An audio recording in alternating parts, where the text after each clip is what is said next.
ఎరుగలేకనాదు పరమతత్వంబును ఎరుగలేకనాదు పరమతత్వంబును మందబుద్ధి చేత మరపు చెంది అవనియందు నన్ను అవమానపరతురు విశ్వధర్మ గీత వినుము పార్థ.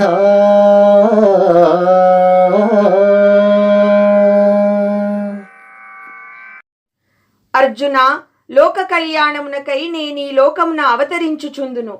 నా పరమభావము నెరుగని అవివేకులు సర్వభూత మహేశ్వరుడను అయిన నన్ను సామాన్య మానవునిగా భావించి అలక్ష్యం చేయుచున్నారు.